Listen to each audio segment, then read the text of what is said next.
सफर पर निकल सफर पर निकल मंजिल की तलाश कर। सफर पर निकल मंजिल की तलाश कर। मिल जाए अगर दरिया मिल जाए अगर दरिया तो समंदर तलाश कर। साथियों, ये शब्द आज के मेहमान के लिए हैं। इनका नाम है ज्योति, मेरा नाम है प्रताप। शो का नाम खास लोग खास मुलाकात। साथियों, ज्योति साहित्यकार हैं और पिछले 10 साल से कविता के माध्यम से, गद्य के माध्यम से अपनी विशेषताएं समाज के साथ शेयर कर रही हैं। आज हमारा सौभाग्य है कि ज्योति जी स्टूडियो में मौजूद हैं, तो हम और आप ज्योति जी से उनकी गतिविधियां शेयर करेंगे, उपलब्धियां शेयर करेंगे। तो मैं आप सबकी तरफ से ज्योति मैडम को नमस्कार बोलता हूं। जी नमस्ते स्टूडियो में आने के लिए धन्यवाद देता हूं और अभी निवेदन कि अपना परिचय हमारे दर्शक साथियों को दीजिए, यानी आपका जन्म स्थान, आपकी फैमिली के विषय में बताइए। ना पलकें भिगो ना नाजुक अपने जज्बात कर, अरे वाह, तो खून पसीना बहा या मेहनत दिन रात कर। ये मसला है 2 वक्त की रोटी का, ये मसला है 2 वक्त की रोटी का, होगा हल हौसलों को बुलंद रख और कलम से बड़ी बात कर। मैं कलमकार और इंजीनियर ज्योति दोहरे आप सभी के बीच में हाजिर हूँ और आदरणीय प्रताप सर को बहुत बहुत धन्यवाद देती हूँ कि आप सभी से रूबरू होने का मुझे यहाँ मौका मिला है। जी, परिवार के विषय बताइए। जी, पिताजी, माताजी। मेरे जो फादर हैं श्री सुरेश कुमार दोहरे, पीएचई विभाग में ही एक रिग ऑपरेटर की पोस्ट पर हैं जी, और मेरी मदर हाउसवाइफ हैं जी। और आपके हस्बैंड के विषय बताइए। नाउ आई एम मैरिड, सो मेरे जो हस्बैंड हैं जी, श्री अमित कुमार सिसोदिया जी, सहायक कुल सचिव जिवाजी विश्वविद्यालय जी। और अब चूंकि परिवार की बात आ जाती है तो मेरे छोटे छोटे नन्हे मुन्ने बच्चे भी हैं। अरे वाह। तो मैं इस समय मदर भी हूँ मेरे जुड़वा बच्चों की जी। तो काव्यांश और कुशाग्र जी, तो उनको भी यहाँ पर लाना जरूरी हो जाता है आप सभी से परिचय करवाना। बिल्कुल बिल्कुल बिल्कुल। तो अच्छा, ये बताएं ज्योति मैडम, एजुकेशन आपने कहाँ से ली और क्या डिग्री हासिल की है? जी, अगर हम स्कूलिंग की बात करें तो शासकीय पद्मा राजे की मैं विद्यार्थी रही हूँ जी, बिल्कुल। और बड़ा ही लगाव है उस स्कूल से मुझे जी।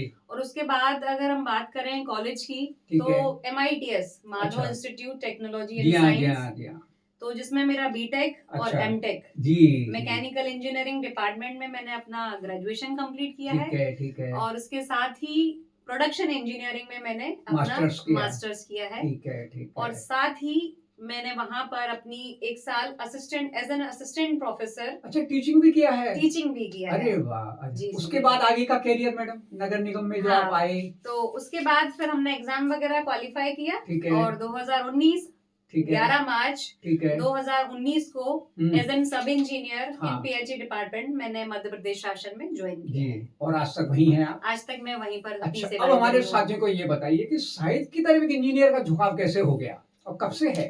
अब चूंकि सभी दर्शकों से कहना चाहती हूँ कि उसमें इंजीनियर, डॉक्टर और संगीतकार, इनसे साहित्य का कहीं कोई लेना देना नहीं है जी। जिस व्यक्ति के अंदर पीड़ा होती है जी। और उसे वो शब्द देना चाहता है तो वो एकदम मतलब कोई ना कोई माध्यम ढूंढता है। कब से हुआ मैडम ये शुरुआत? तो कब से हुई?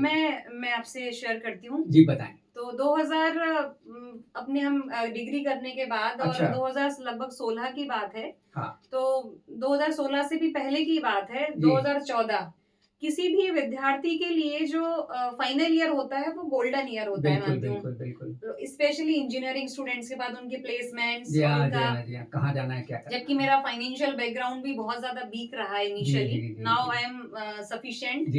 तो क्या हुआ कि हम जब बीमार पड़े तो हमारा प्लेसमेंट वगैरह नहीं हुआ, कहीं अच्छी जगह हमारा फाइनल ईयर में नहीं हो पाया जी।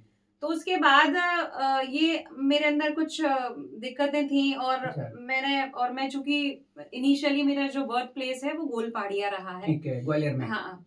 तो वो एक ऐसा एरिया है जहाँ पर लड़कियां बहुत ज्यादा मैंने पढ़ी लिखी अभी तक देखी नहीं, मतलब मेरे टाइम की हम बात करें, और महिलाएं लगी हुई हैं दिन भर काम में फिर भी शाम को आकर कई उनके हस्बैंड उनकी पिटाई भी कर रहे हैं और मजदूर स्थिति अच्छी नहीं है और मजदूर वर्ग वहाँ पर ज्यादा रहा है तो हमेशा ऐसे एरिया में मुझे ऐसा लगता था कि इनके लिए कुछ लिखा जाए इनके लिए कुछ लिखा जाए। वहाँ से शुरुआत हुई तो बस ऐसे हम लोग सोचते रहते देखते रहे। तो लेकिन जब 2016 31 दिसंबर 2016 और अगले दिन न्यू ईयर था जी।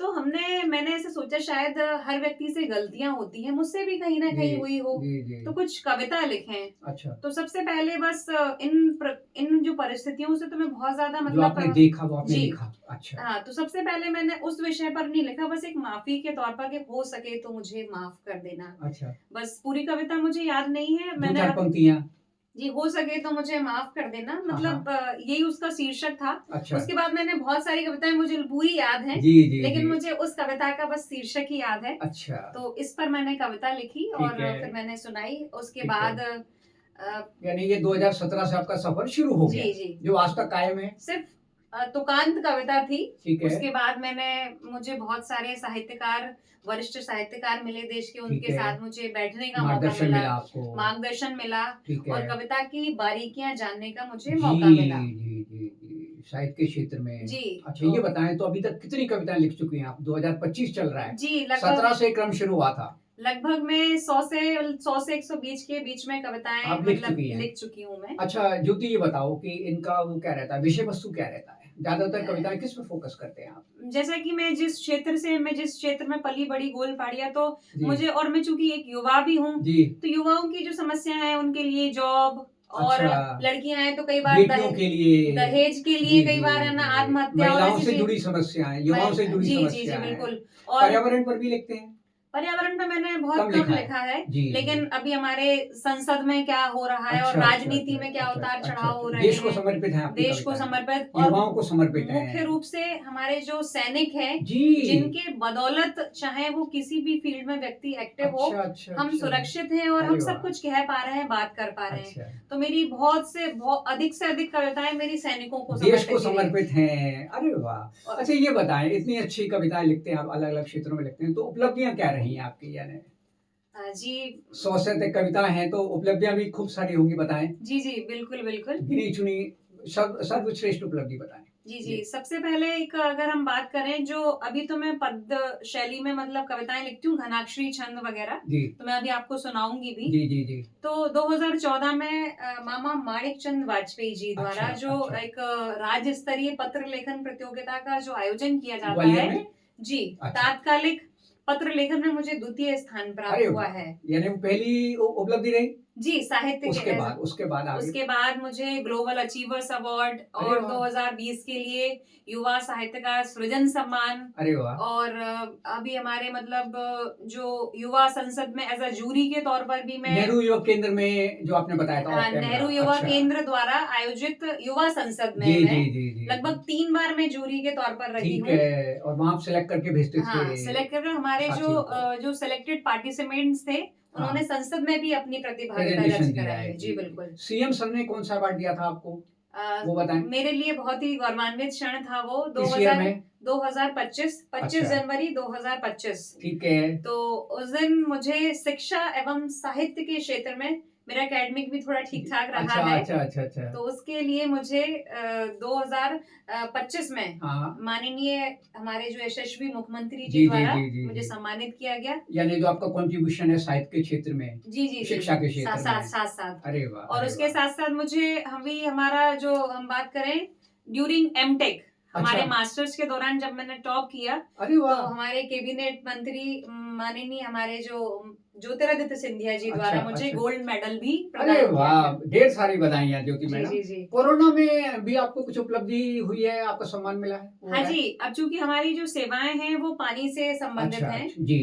तो कोरोना हो या कोई भी कालो, पानी की आवश्यकता तो हमारी जनता को रहती है। तो हमें इसके लिए अपनी जो सेवाएं देने के लिए, जब लोग घरों में बंद थे, जब लोग घरों में बंद थे, एक दूसरे के कांटेक्ट में आने से मतलब डरते थे, उस समय हम लोगों ने, हमारे विभाग ने, आपकी टीम ने पूरी सेवाएं दी है। डोर टू डोर यानी वाटर सप्लाई करवाया? नहीं, हम डोर टू डोर तो नहीं कहेंगे। हमारा जो फिल्ट्रेशन वर्क था वो कंटिन्यूअसली चलता रहा और हम डेली पहुंचता रहा। जी, यानी सब लोगों को पानी मिलता है। जी, बिल्कुल। और कोई और उपलब्धि रही हो मैडम?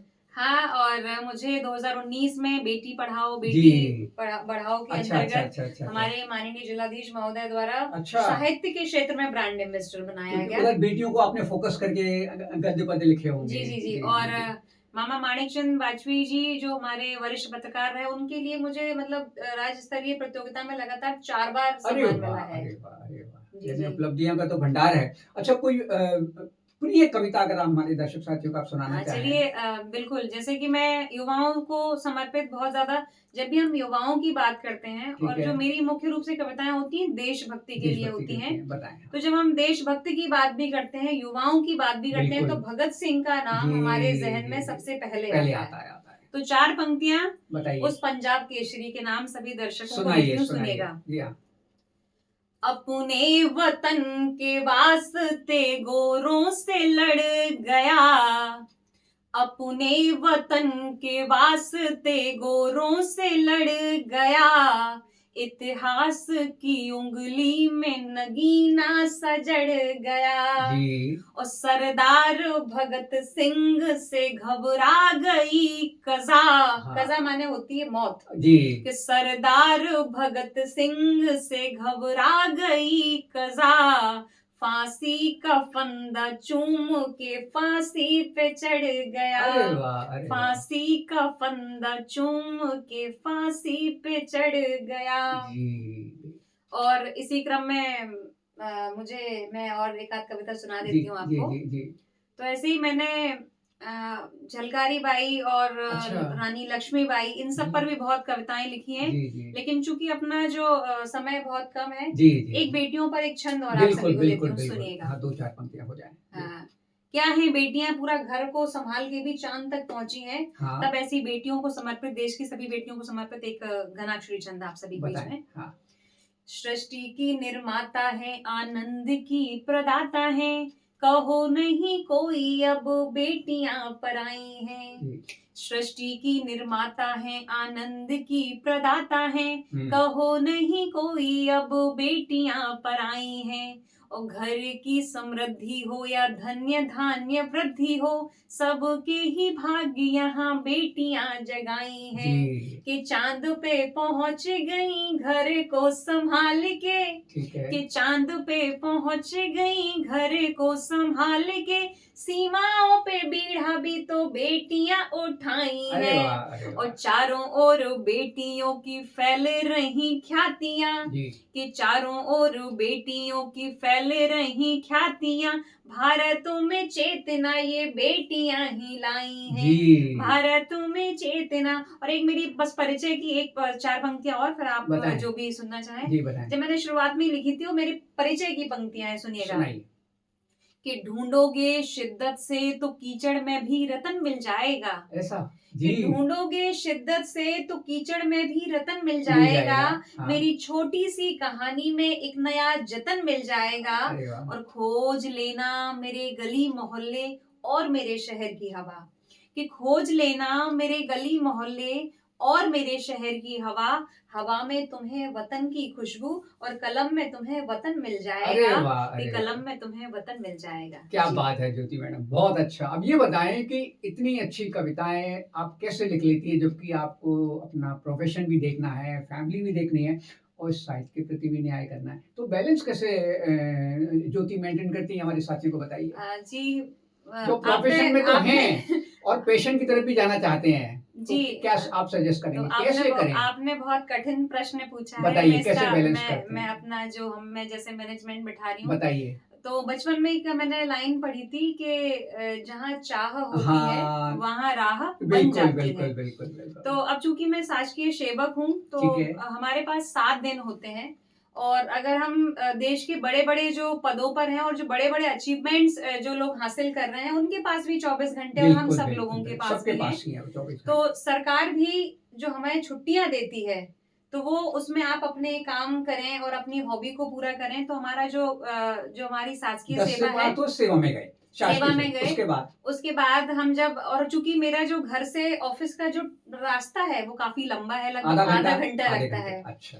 तो कई बार ऐसा होता है, तो उस समय जब हमारे अंदर विचार श्रृंखला बनती है और हमारे विचार कहीं आते हैं, इस पे क्या लिखा जाए, तो ऐसे ही कुछ न कुछ विचार हमारे मन में आते हैं। कर लेते हैं आप। और हम किसी कॉपी पर, डायरी पर या मोबाइल में उसको नोट कर लेते हैं और शाम को या जब भी मुझे मौका मिलता है उसके बारे में उतार देते हैं, चिंतन करते हैं और उसमें क्या हम सुधार कर सकते हैं उसके बारे में पूरा हम काम करते हैं। ये क्रम इस तरह से चलता है। कई बार बर्तन मांज रहे हैं या रोटी बना रहे हैं तो उस समय तो शासकीय सेवा नहीं है, तो उस समय भी कई बार हमें थॉट आ जाते हैं। 10 से 5 के बाद का समय आपके साइट के लिए, आपकी फैमिली के लिए है। जी बिल्कुल, इसे पूरी शिद्दत के साथ आप निभा रही हैं। अच्छा, भविष्य में ज्योति क्या करना चाहते हैं?